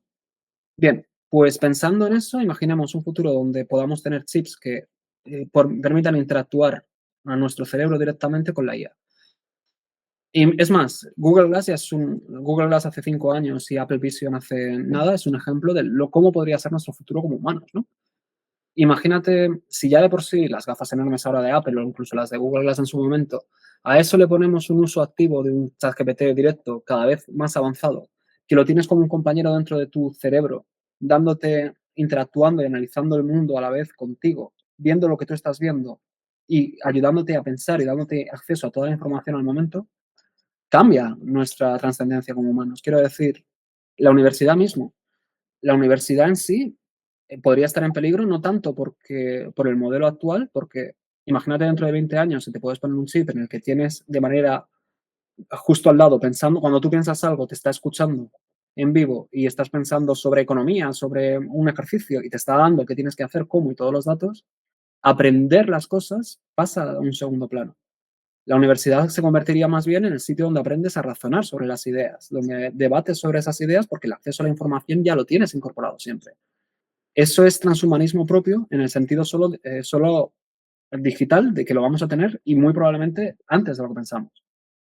Porque igual que dentro de 3 4 años va a ser súper habitual que igual que llevamos teléfono, los teléfonos vayan desapareciendo porque acabaremos yendo todos con gafas. Gafas donde tenemos lo mismo que tenemos en el teléfono, aparte de una especie de chat GPT constante que nos estará escuchando y ayudando de manera artificial. La transición propia será la incorporación de eso dentro de 40 años quizá en un chip implementado dentro de nuestra cabeza. Eso nos convierte en humanos completamente diferentes. Mm. Entonces la sociedad cambia radicalmente. Solo eso ya, y también te abre otros problemas éticos, ¿no? Imagínate hackers cerebrales que te acceden directamente. Buah, pues menuda locura. Es que es súper emocionante porque cuando tú me lo estás explicando así, me estoy motivando. Y tú imagínate, porque también lo de educación va a tener que adaptarse. Y eso creo que es positivo. Lo que, igual que tú enseñaste antes, como siendo tu ministro, tiene que haber una competencia y teniendo eso en cuenta. Y es más lógico, al final. Tienes la información, no tienes que memorizarla, solo es ponerla en común y ver lo ético, pero me estaba emocionando porque sería súper guapo tener ahí un ChatGPT al lado tuyo, como un compañero que lo lleva para todos lados y sabe de todo, el típico amigo que lo sabe todo. Yo al mío le llamaré Jarvis o Iron Man. ¿Eh? Es que, pero exacto, a mayor avance, claro, no se me ocurre un ejemplo antes, pero surgió el candado. Surgió también el que sabe abrirlo y abre la fortuna y se la lleva. Aquí estamos hablando de, vete tú a Sí. saber, que no sé ni de qué estamos hablando porque es más complejo, es más, Claro, imagínate, igual que ya hay mejoras auditivas, también hay incluso algunos chips más externos, incluso internos, que excitan, estimulan según qué partes dentro del oído para que podamos escuchar y podamos escuchar solo por dentro sin que se escuche por fuera. La evolución propia de este tipo de chips sería eso, sería poder generar una inteligencia artificial que tengas en activo, que sea capaz de identificar tus ondas cerebrales para identificar en qué estás pensando, te escuche como si eso fuera realmente la lectura o un prompt en el que le estás poniendo, de manera continua, gracias a que las ventanas de contexto tendrían infinito, tendrían conexiones para estar realmente siempre teniendo contexto de lo que está haciendo, cómo y el por qué, y sería capaz de emitirte las señales haciendo que lo escuches dentro de ti, simplemente llevándolo a la parte del oído. Entonces pasarías a tener continuamente una inteligencia que está viendo lo que tú estás viendo, que está escuchando lo que estás pensando y que en función de cómo lo tengas y cuando lo nombres, te dé respuesta en función de lo que quieres, cómo y por qué. Y ya no solo eso, si realmente es capaz de leer lo que estás viendo y también emitir sus propias señales, podría afectar a tu campo de visión. Del mismo modo que cuando te pones unas gafas de realidad virtual y empiezas a ver contenido interactivo en 3D en realidad mixta, podrías conseguir tener lo mismo. Imagínate ir por la calle y estar viendo un coche y en lugar de ver el coche solo, si lo tienes activado el modo info, que te diga año de creación 2015, matrícula no sé qué tal, o un Google Maps interactivo donde estás viendo las flechas en vivo al lado tuya hacia dónde ir. También quizá anuncios de publicidad constantes, ¿no? También, imagínate, pero bueno, en función de lo que pagues, cómo y por qué. Se abren 20.000 ramas también de negocio propias en cada una de esos, pero es propio de la evolución propia, quiero decir. Esto es solo imaginar de cosas que van a venir y las consecuencias que puede tener, pero como es algo orgánico, hay muchas cosas de esas que irán evolucionando de un modo u otro y irán saliendo también sus pros y sus contras, pero aún así creo que merece mucho la pena. Va a ser muy Claro, emocionante. porque primero, claro, lo obvio, te va a enseñar, te va a poner como el Google Maps, que ahora no sabemos vivir sin el Google Maps. Yo por lo menos, ahí cuando en Tenerife voy a Santa Cruz, yo parece que no soy de Tenerife ya cuando llego a Santa Cruz. Sin el Google Maps yo no vivo. Vale, los primeros avances van a ir ahí, te van a enseñar a analizar en la calle, no sé qué. Pero si lo llevamos un poquito más a nuestra imaginación, pero que no lo veo como un futuro muy lejano, el hecho de que nosotros todavía no entendemos nuestro cerebro del todo, no sabemos el consciente, por no hablar del subconsciente, a lo mejor la introducción esta cibernética dentro de nosotros nos puede incluso ayudar a entender qué tenemos nosotros aquí dentro, cómo pensamos nosotros las cosas. Es un mundo que se abre, que no, ¿sabes? Me gustó tu manera de ponerlo, que lo intentamos encajar en nuestra realidad. No, nosotros nos vamos a tener que crear una realidad dada con esa tecnología. ¿Ibas a decir Exacto. algo? ¿Y cómo es viable eso con las ideas de la libertad? Porque ahí entramos en un dilema de que Un libertario de verdad. Esto es libertario. esos chips, hay alguien detrás de esos chips, ¿no? Claro, Tú ya tienes algo dentro de ti que cada cosa que estás pensando te está dando una información. claro. Pero Complicado. es lo mismo que depende, como siempre, de la formación y cómo te hagas y porque igual que puedes tener Luma y tener tu propio modelo de inteligencia artificial en casa que beba solo de tus datos y no depender de ChatGPT y darle tus datos a ChatGPT o a Gemini o a Cloud, ¿no? Aquí puedes hacer, probablemente podrás hacer lo mismo. Normalmente, como todo, gracias al mercado, como siempre, y el mundo de la informática es un ejemplo claro de el por qué el mercado es tan importante. Igual que salen editores como Adobe, etcétera, de pago, etcétera, te salen alternativas gratuitas que generan. Igual que siempre salen alternativas que defienden tus propios intereses, tu propio interés. A medida que sale el control, sale también las maneras de evitar ese control. Entonces, claro, que dependa de una empresa, para algunos merecerá la pena que Apple sea el que te suministre el chip, por ejemplo, y lo tienes tal, porque encima se te conecta con todo y gracias a que tengo MagSafe y no sé qué, me va genial porque así abro la casa solo con llegar y verla, ¿no? Me estoy acercando y le digo, ábrete de Sésamo y se abre directamente la casa solo de pensarlo de lejos. Y eso está muy bien. Y como me fío de Apple, me da igual que tenga acceso a todo mi cerebro. Es una dinámica que podría pasar dentro Se dice rápido eso, Es lo ¿eh? mismo que hacemos ahora mismo. Se dice rápido porque una cosa que tenga acceso, vale, hackeo el móvil, tengo las fotos, tengo los mensajes, tengo acceso a tu cerebro.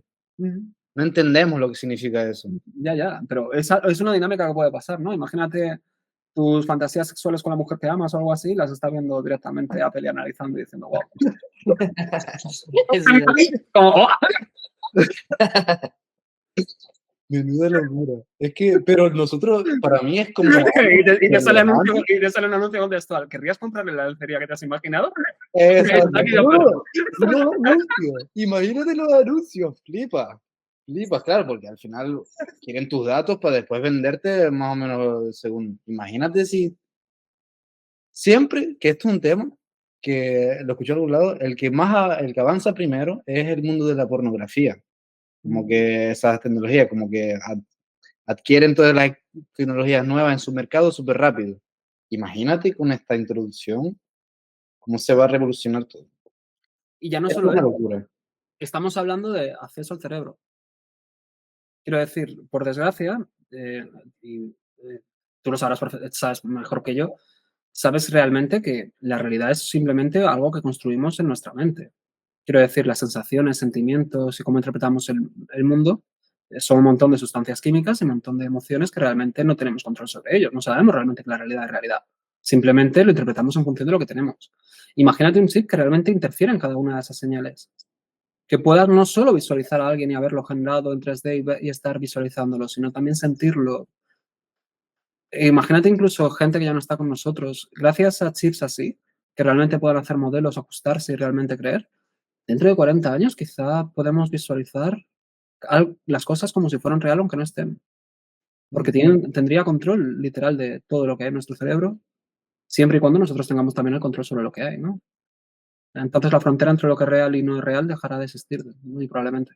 El ejemplo perfecto son los sueños. Tú no Mm. sabes, estás soñando.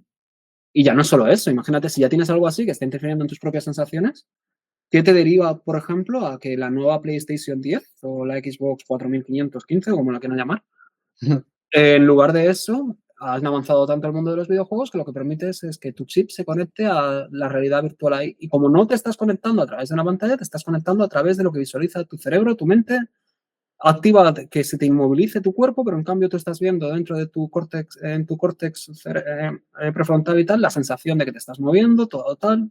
A los avatar. A lo Avatar exactamente igual, viviendo en un mundo Qué locura. generado aparte, donde interactúas con la gente completamente aparte y sin que puedas distinguir si es verdad o no. Simplemente con la diferencia es que tiene el logo del sitio donde estás y que igual vas vestido de Jedi cuando no es normal que seas un Jedi, ¿no?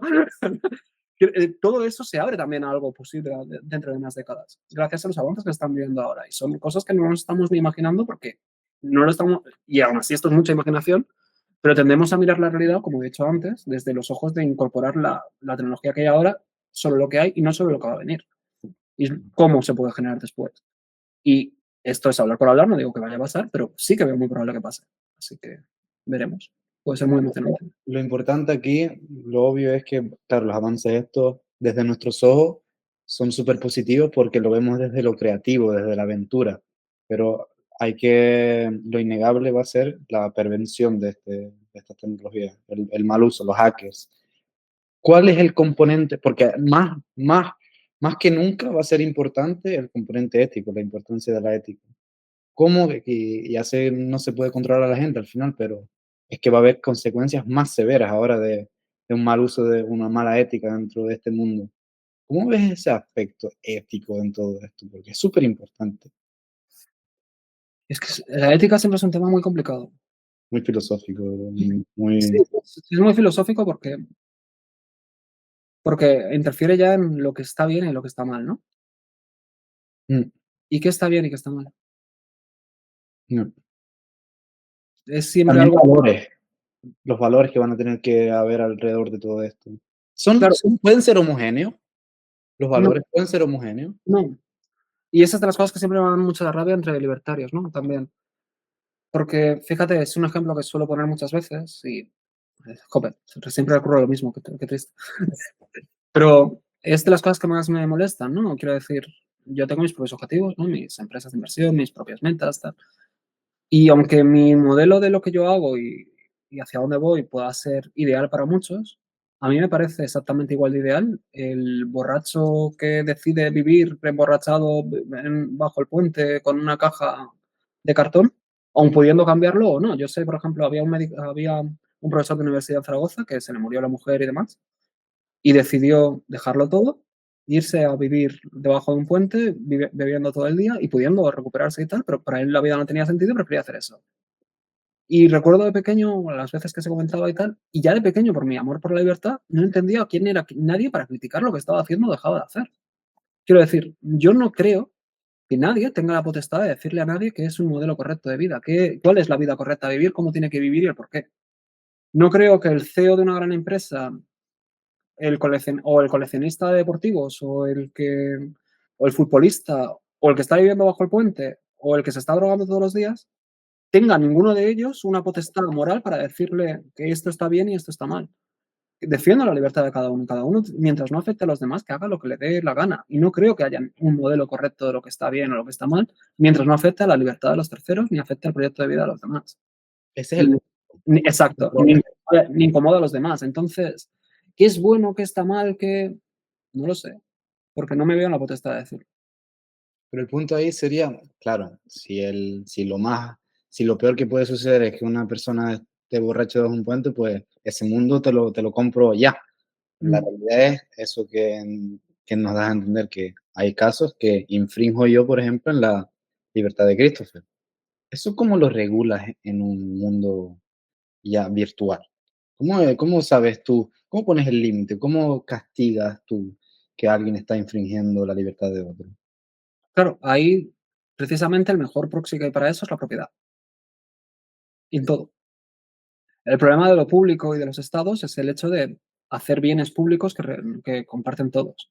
Si hablamos del mundo virtual y yo creo mi juego en el que la gente está interactuando en este tipo de versión, en el que la gente se ha metido en el mundo de Jedi, volviendo otra vez a Star Wars, yo soy el propietario de ese servidor donde se ha conectado la gente y yo he puesto en mi propiedad que las normas es no puedes hacer esto, independientemente de que tú quieras ser libre de hacer lo que te dé la gana. Bien, puedes hacer lo que te dé la gana, pero no en mi propiedad. En mi propiedad mando yo. Si haces esto, tengo el derecho de echarte. Así, la propiedad es lo que define realmente las normas de lo que se puede hacer y lo que no. Y dentro de cuando una propiedad es compartida o no, los límites que se ponen dentro de contratos voluntarios y normas que se ponen voluntarias. Si aquí antes de esta videollamada firmamos un contrato en el que decimos que no vamos a hablar de X, si uno de nosotros se lo salta, está saltando lo que se había firmado. Para eso, en un mundo libertario, estaría un sistema de arbitraje, como te diría Rothbard, en el que a un tercero realmente impondría qué tipo de sanciones, cómo y por qué, y habrían decidido poner ese organismo a puesto para decidir cómo se resuelven esos conflictos. Pero mientras la propiedad impere y a la hora de resolver según qué acuerdos hay un sistema de arbitraje y un sistema en el que la gente se coordine, siempre estará bien. Otra cosa es que ese sistema de coordinación de normas tenga que depender del Estado y se llame ley y aún encima esté impuesto de norma autoritaria por una sola parte. Pero si dos partes deciden hacer lo que les dé la gana, está bien, igual que dentro de las relaciones sexuales de una pareja, nadie diría si darse azotes o no está bien o no, si las dos partes están de acuerdo o no. Pues esto es lo mismo. El problema es que viene el Estado y te dice qué tiene que haber, qué no tiene que haber. Aquí viene la parte donde está la diferencia. La diferencia está en que si parte de que es un acuerdo de dos partes y las dos están de acuerdo, está bien. Y si parte de que tú te metes en mi servidor, en mi propiedad, en donde yo doy este servicio y pongo estas normas y no las cumples, eso está bien o está mal. Al final la propiedad y los acuerdos voluntarios lo puedes resolver tú. No tiene sentido. La propiedad privada es uno de los valores, aspectos fundamentales, ¿no? Para después construir sobre ello. Es súper importante. Iba a decir algo. Es un mundo que súper, súper interesante meterse en lo que va a pasar ahora. Estos valores, claro, se aumentan mucho cuando expande lo real a lo virtual y se crea lo virtual también una realidad que no lo puedes diferenciar de lo físico y lo... Es que sigo pensando en el chip esto, en el chip de Avatar. Es que tú imagínate estando ahí, el mundo que creas, claro, con lo de los servidores tiene sentido, porque al final el servidor va a ser privado y va a tener sus reglas. Y eso como que encaja todo otra vez. Es que eso responde, eso es una muy buena respuesta a esa pregunta ética, que al final se podría decir incluso que hasta la ética entra en un mercado. Sí, desde luego. Es una manera bastante curiosa de verlo, porque al final va a ganar la ética, que esto suena un poquito raro, pero va a ganar la mejor ética. Mm. Esto, ¿por qué, hablando de ética, no ves el auge ahora mismo, por lo menos en España, de la religión? Eso es bastante curioso ahora, como que está en auge otra vez, como que antes eran todos ateos y ahora se está poniendo de moda otra vez, todos somos religiosos ahora, todos... Sí, lo he notado mucho y la verdad es que me sorprende. Yo no, a ver, yo soy católico, yo he crecido, mi abuela siempre era súper súper católica y de pequeño que sin el pilar, etcétera y demás. Pero aún así, para mí, sé que suena mal, para mí casi todas las religiones acaban diciendo lo mismo, ¿no? Son unos buenos valores que considero buenos y demás, pero no he tenido la fortuna aún de que baje Dios a echar una partida conmigo a la Play, ¿sabes? Mm. No quiero decir, puedo creer, entre comillas, en esos valores, el cómo está, pero sin tener una dependencia absoluta a ninguna creencia, porque creo que las cosas se ven haciéndolas y viviéndolas. Entonces, analizas la historia y siempre ha habido un vacío de creencia. La gente necesita normalmente asumir, sé que cuesta, yo por desgracia, la pérdida de mis abuelos, mi madre en coma, un montón de cosas que me han pasado en la vida y demás, asumir lo que es estar solo en la vida, lo que es realmente, asumir que hay cosas que van a venir, que el dolor forma parte del proceso y que no, te tienes que sacar las castañas del fuego por ti mismo, es normalmente algo que cuesta muchísimo a la gente. Por eso la gente necesita normalmente tener fe, pensar que hay un tercero superior, más poderoso, más fuerte, que le va a ayudar, le va a permitir mejorar. Y precisamente en eso se basa el Estado. El Estado consigue realmente, aunque la gente no se dé cuenta, que la gente crea en el Estado como una especie de Dios. Gracias a que el Estado está ahí y es superior y se preocupa por todos y hay una justicia social, mi voto es importante gracias a eso, porque ya que yo no soy capaz y no me creo capaz de hacerlo, deseo que los demás lo solucionen por mí, así que el Estado me salvará. La religión es exactamente lo mismo. Puedes creer que hay Dios y demás, pero la gente no dice, mira, hay un Dios que ha hecho cosas, pero depende de mí. No, normalmente la gente, sé que suena horrible, pero va desde el propio egoísmo, como siempre, a decirle, oh Dios Todopoderoso, ayúdame con esto, voy a rezarte para que me ayudes con esto otro, me soluciones esto y hagas esto. Oh Mahoma, tal, fíjate en estos infieles, tal, ayúdame con no sé qué. Oh Buda, siempre la solución siempre es yo voy a ver si ese ente superior me ayuda, me bendice, me da poder, me da X para superar X solución. Al final es siempre la dependencia hacia un ente superior y no asumir que somos lo que somos, que nuestra vida no está garantizada, que igual estamos hablando y dentro de 5 minutos tengo un paro cardíaco y no va a venir Dios a salvarme. Es simplemente algo me va a pasar. No soy dueño de mi vida, no soy dueño de absolutamente nada, soy dueño del presente. El presente es sí quizá el regalo que le podemos hacer. Si creemos en Dios, lo único que le podemos hacer regalo a Dios. Pero en el momento en que las religiones se convierten en una exigencia constante hacia el Salvador o hacia esas peticiones constantes, y en eso se basa la religión, cuando la gente va a orar a un Dios o a otro, normalmente la mayoría de creyentes lo que hacen es pedir eso, esa relación del ser superior tiene que darme, al final no dista tanto de otras ideas como el propio Estado. Y es lo que lo hace tan fuerte.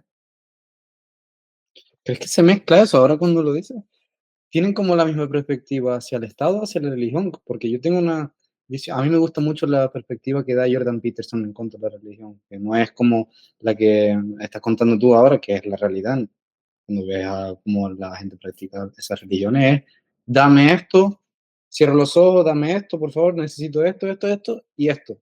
Y esto último opcional, pero estaría bueno también, como el Estado, dame esto, exijo esto. Pero a mí me gusta la perspectiva de Jordan Peterson porque al final recae en ti, al final Dios es tú luchando con tu moral, no te da nada, si te lo da, te lo encubre y tú lo consigues, no te lo da, tú lo consigues. Es como se mezcla, me encantó ese punto que están mezclando el Estado con la religión ahora. Eso es muy importante porque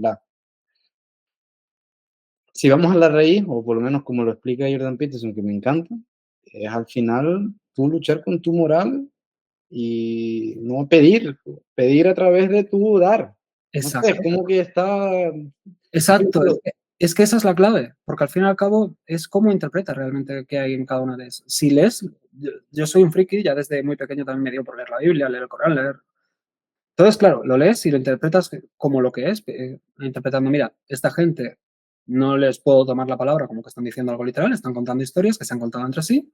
Ahora encima, en el siglo III, ya sabes que aquí la religión católica decidió que lecturas eran las buenas y que lecturas eran las malas en el concilio, que no me acuerdo cómo se llama. Aparte de eso, el filtro que ha tenido histórico de cada una de esas. Entonces, ¿qué queda realmente? Queda una especie de lecciones y de historias contadas, que probablemente muchas de ellas sí que eran verdad. No estoy diciendo que Jesús no existiera, que Moisés no existiera, nada de eso. Pero son un conjunto de historias que se han ido contando que ha creado la base para ir en contra de las propias ideas que también defienden esas tal, ¿no? Cuando te Te dice, no hace falta ningún templo en mi nombre. Creemos la iglesia. No hace falta. Son cosas que. Otra de las ideas. Tienes que encontrar a Dios en ti mismo, ¿no? Ignorémoslo, mejor recemos a un tercero. Exacto. Yo me gusta más el enfoque de que si realmente somos hechos a la imagen y semejanza de Dios, que en ese sentido lo considero más espiritual, creo que también los perros están hechos a la imagen y semejanza de Dios, creo que el hecho de existir es lo que te da poder de sí mismo, es porque tenemos albedrío y tenemos capacidad de hacer cosas. No tenemos que estar buscando en un tercero lo que podamos hacer nosotros, sino la fuerza dentro de nosotros mismos para hacer lo que queremos. Y sin pensar que si realmente me hace mucha gracia, sobre todo todos los religiosos, ¿no? Que tienen tanto miedo a morir. Piden para no morir, piden para que no se muera el resto de gente, y en cambio están convencidos y creen en la religión y esperan que ese Dios les salve, cuando si realmente te lo crees tan así, deberías estar pasando absolutamente de todo, porque si de todos modos vas a ir al paraíso, estás actuando bien y aún encima tal, ya lo verás ahí si realmente te crees lo que estás diciendo. Si no te lo crees y crees que depende de ti mismo, estás perdiendo el tiempo pidiendo en lugar de trabajar para lo que deberías hacer, que es para intentar vivir mejor. Y perdiendo el sistema de lo que realmente es, qué aportas, cómo interactúas con los demás. El hecho de que la gente se pueda confesar de pecados es para mí la dinámica más tramposa que tiene la iglesia, por ejemplo. Mm.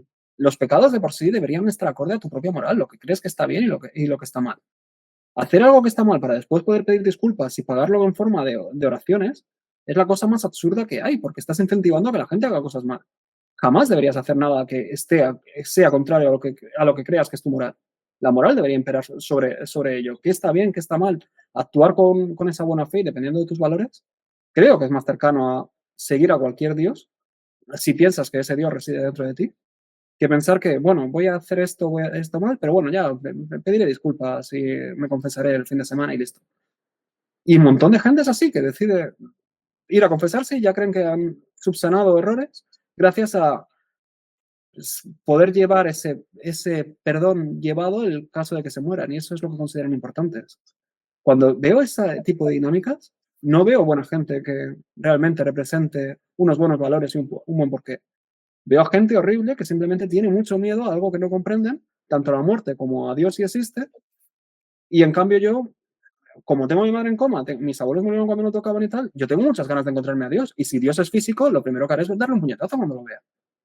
Porque me importa una mierda en el sentido de que, como sé que soy buena persona y no he hecho absolutamente nada mal, sí que puedo estar enfadado si realmente hay un Dios que está interfiriendo. Si me dice Dios, no, yo no tuve nada que ver, no le diría absolutamente nada. Pero si realmente tuvo algo que ver, tengo motivos para estar enfadado. Pero actúo en base a lo que considero mis valores, lo que considero que está bien y lo que está mal. No en base a, como es mucho más poderoso que yo, tengo que portarme bien, no vaya a ser que me castigue o que tenga malas consecuencias. Si actúas así, es que no crees realmente ser una buena persona. Y si no eres una buena persona, sabiéndolo sobre ti mismo que no eres una buena persona, realmente estás viviendo una vida vacía y horrible. Claro, al final se tiene que reflejar con tus actos, creo que eso, Exacto. la gente tiene una imagen de Dios, de que el Dios es algo externo, que es algo que te va haciendo que las cosas pasen. Creo que la visión de Dios buena, que el ejemplo que pones es súper curioso porque la solución de hacer algo mal es darle 3 monedas al cura, se lo dice, y parece que desaparece. Cuando una perspectiva hacia eso concreto, por ejemplo, que me gusta, que introduce Jordan Peterson, es el rezo, ¿vale? Rezar, dame esto, no. Pues para él era un rezo, por ejemplo, sentarte, cierra los ojos, piensa, ¿qué es algo que estoy haciendo que solo empeora mi vida? ¡Pam! Esto. Y sé que va a ser eso porque no lo quiero admitir del todo, pero lo encuentro e intento mejorar eso. Como que es una lucha interna, tú, solucionarlo tú, que tú encuentras tus problemas, como dices tú, cada uno con su moral, encuentras tus problemas, esto no está mejorando nada, esto no tiene ningún bien para mí, para los demás, intento mejorarlo, no que desaparezca. Y es un tema súper complejo, pero es muy importante a la vez. Esas cosas que pasan, como le damos el control a algo ajeno. ¿Qué función juega eso en nuestra, o sea, a nuestro favor? Que no tengamos nuestro control de lo que pase. Enfocarse mejor en lo que uno puede afectar, en lo que uno puede cambiar. Eso de darle todo el poder a Dios es complicado porque al final le estás diciendo, esto no tiene nada que ver conmigo. ¿Y de qué utilidad tiene eso? Exacto, al 100%. Y sobre todo porque la gente pierde la perspectiva, ¿no? Quiero decir, tú puedes cometer errores, es normal cometer errores. Hay muchas veces que no te das cuenta y hieres a los demás aunque no quieras. A veces tienes buenas intenciones y no te das cuenta que incluso esas buenas intenciones acaban mal. Otras cosas que te hieren y te hacen muchísimo daño. Sí, es cierto, pero aún así, te puedes estar muy arrepentido, puedes intentar confesarte, puedes hacer lo que quieras, pero no puedes cambiar el pasado. Y que el cura lo sepa y que supuestamente Dios lo sepa y te perdone no cambia el pasado. Como el pasado no lo puedes controlar, el único que tiene es acciones sobre el presente. Analiza lo que has hecho, trabaja en el presente y podrás tener un futuro diferente. Porque el futuro vendrá en consecuencia del presente, de lo que estés haciendo. Y lo único que te tienes que centrar es en eso. Y el problema es que como la gente no se centra en el presente, sino simplemente en arrepentirse e intentar compensar lo que han hecho en el pasado, no cambian sus acciones en el presente. Y si no cambian las acciones en el presente, no esperes acciones mejores en el futuro. Lo que sí puedes esperar es volver a arrepentirte en el futuro otra vez y volver a cometer algo parecido. Entonces, suena obvio, pero en cambio la gente prefiere moverse por miedo. Y es el miedo lo que normalmente detiene a todo el mundo. Así que Creo que eso vuelve a la educación, tío, porque ahí como que pareces un delincuente si cometes fallos, cometes errores, ¡pam!, te tacho. Yo creo que habría que normalizar más el error, el cometer fallos, porque al final si uno ve a un científico bueno, es el que comete errores Una perspectiva de eso, para ponerlo muy, muy gráfico. Por ejemplo, en la física, que me gusta mucho los estudios en relación con la física. Como el hecho ese de yo investigo algo y lo tengo hecho, vale, ya lo estudié, tengo aquí mi investigación. Intento ver dónde fallé, qué hice yo mal, por qué está esto mal. Y cuando yo llego al momento, vale, no sé qué hice mal, lo voy a publicar con la intención de que otra persona me lo corrija, otra persona encuentre ese error, como normalizar el error. Estamos aquí para cometer errores, que sin error no está lo bueno. Sin encontrar lo malo no sabes que está bueno. Si no hay errores, todo es bueno y no es bueno porque no ha habido nada malo.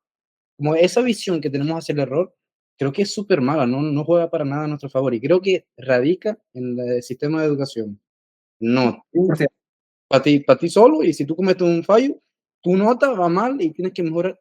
No, a ver, aquí estamos todos para aprender, es que lo que se ve es gente con miedo. No, prefiero no aprenderlo, pero por lo menos no cometí un error, no piensa que soy tonto.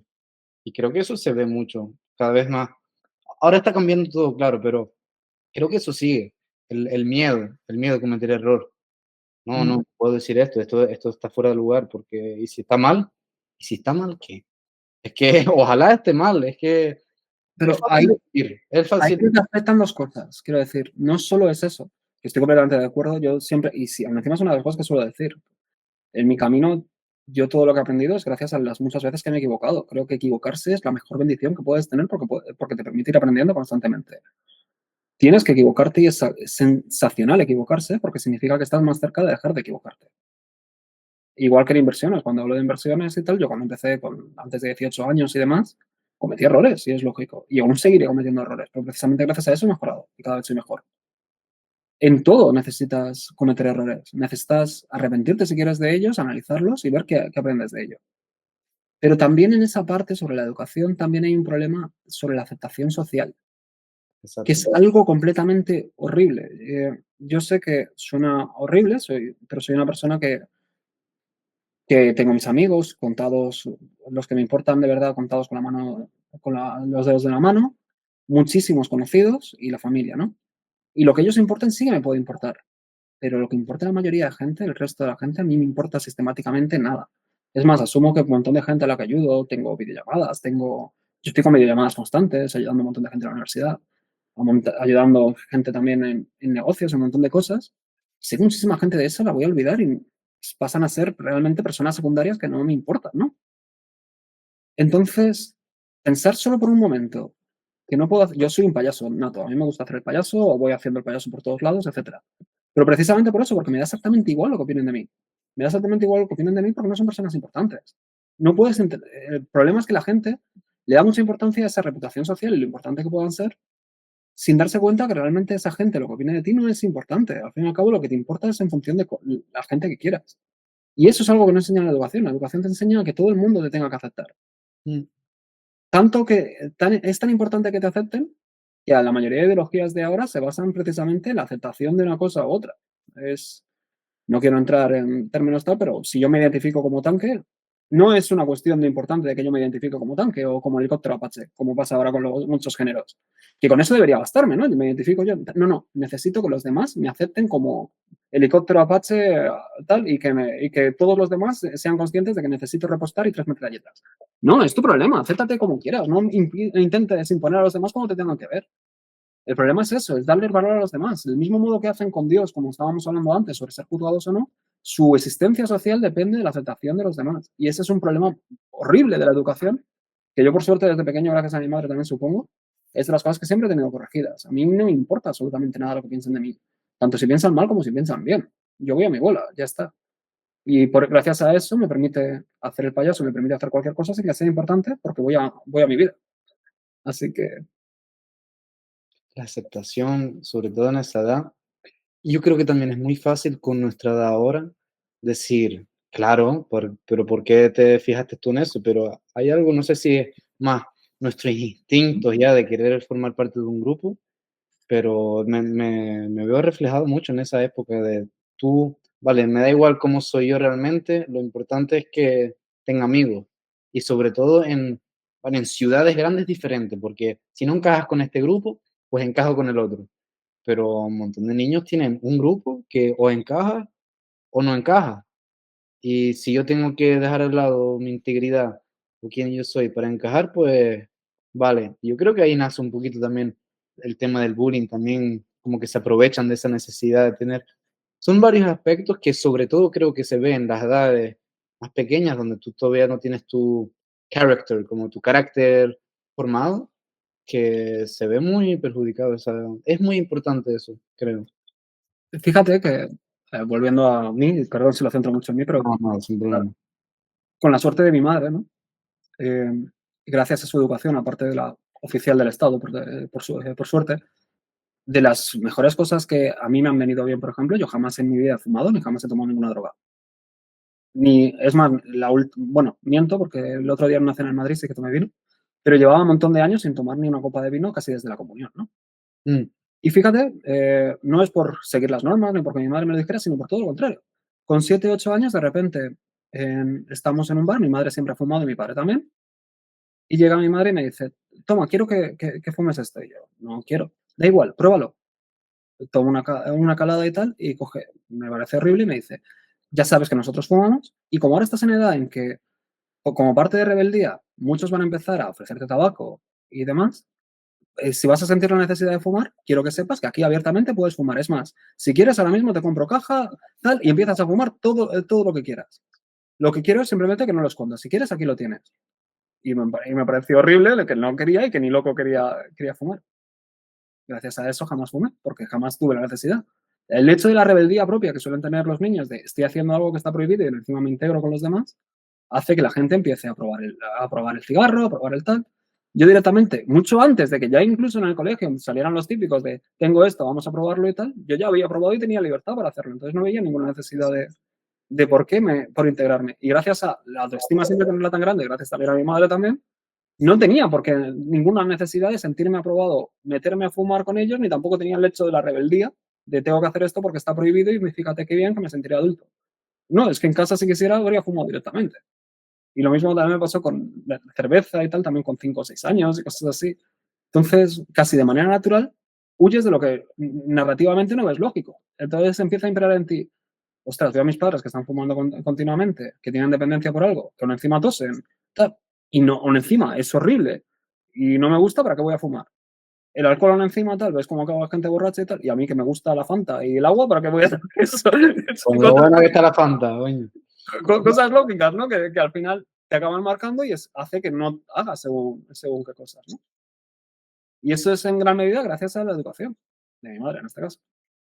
Claro que eso ya está, eso toma por el lado. Ahora la educación te la da tu colegio, no tus padres. Eso ha cambiado también. Mm. Y yo quiero que eso vuelva. Y quiero que se normalice otra vez el tu núcleo, porque al final, creo que fue incluso Khabib el que dijo esto, que me quedé como un poquito en shock, que tiene razón, que, vale, yo estoy dando mi hijo a una persona que yo no conozco de nada, no sé sus valores, y él está inculcando todos los valores nuevos a mi hijo, 8 horas al día que yo estaré trabajando y cuando por la tarde a lo mejor nos vemos 2 horas, 2 horas después, y mis valores que yo quiero que con los que crezca mi hijo, no se los voy a dar de la manera que se los da a otros profesores. Que ahí entra la competencia y lo que hablaste tú antes de meterlo en un lugar donde tú sabes los valores, pero ahora como está todo homogeneizado, no sabes. Y creo que eso vuelve a esta familia te inculca esto. Me parece un ejemplo precioso el que das, el que hizo tu madre, porque es súper personalizado. Nadie va a querer lo mejor para ti como tus padres. Y cederle eso a una persona extraña es súper raro. ¿Sabes? Yo no me imagino a nadie dándole mejor consejo a mi hijo que yo seré a lo mejor el que peor que se los da, pero por lo menos mi intención va a ser que él esté mejor, que él sepa maniobrar un poquito aquí, que se equivocará y todo eso, pero que yo forme una parte de ese camino, que eso está cambiando, eso antes no era así, eso antes tenía más protagonismo la familia, ahora no tanto. Ya, radicalmente. Y fíjate, es que es eso, es que las dinámicas cambian tanto y dependiendo también del país. Por ejemplo, me hice muy amigo de los hijos de Brian Kaplan y ellos crecieron con homeschooling, es decir, con su padre dándole las clases en casa. Y sus pruebas de acceso a la universidad y demás en Estados Unidos fueron una auténtica pasada porque tenían un nivel 20.000 veces superior al que realmente habrían conseguido fuera gracias a la educación de su familia, ¿no? Y eso es lo que realmente cambia, ¿no? No estoy diciendo que todo el mundo deba hacer homeschooling, pero también es las propias dinámicas de qué modo educas y que también, por ejemplo, el otro día en clase en Hespérides, el profesor de políticas públicas tuvimos la suerte de que trajera a un doctor que consiguió la tesis con un estudio demostrando que los niños de preescolar que habían sido escolarizados antes en comparación a los que no, tenían un aumento sostenido y contenido en pruebas de CI y de rendimiento y calificaciones a lo largo de toda su trayectoria. Entonces, claro, hay una parte positiva en la educación que está ahí, que es cierto, que quizá en comparación de que ya se esté formando desde preescolar a que no se esté formando, cambia la diferencia, pero imagínate si ese mismo lo comparas al ejemplo que te he puesto de Brian Kaplan, esa misma educación, pero en casa, dado por sus padres, le lleva a tener mejor rendimiento incluso que el conseguido de manera oficial. Entonces, ¿cómo das valor a que esa responsabilidad vuelva otra vez a los padres? Creo que precisamente como hablábamos, es el mercado. O sea, al final el padre tiene que otra vez, en lugar de estar homogenizado, tiene que decidir sobre en qué sitio va, cómo y por qué, se implicará en qué están enseñando. Y si se implican en qué están enseñando dentro del colegio, gracias a eso formará parte más activa de su educación. Y probablemente saldrá mejor gracias a que los padres estarán formando parte de esa educación del hijo. Y ahora quizá, gracias a que el Estado cada vez ocupa más cosas que no debería, se ha visto bastante de lado. Iván, agradezco mucho este ratito que nos has dado aquí. La verdad que ha sido muy agradable. Y nada, no sé si quieres comentar algo. No, que ha sido un placer, me ha encantado. Me lo he pasado muy bien. Perdón si alguna opinión es un poco polémica, pero así da un poco más de salsa. Mejor si son polémicas, así Mejor así. tiene más chicha. No, pero de verdad, gracias, agradezco este ratito y que te vaya todo súper bien. Hasta luego, chicos. Muchísimas Chao. gracias.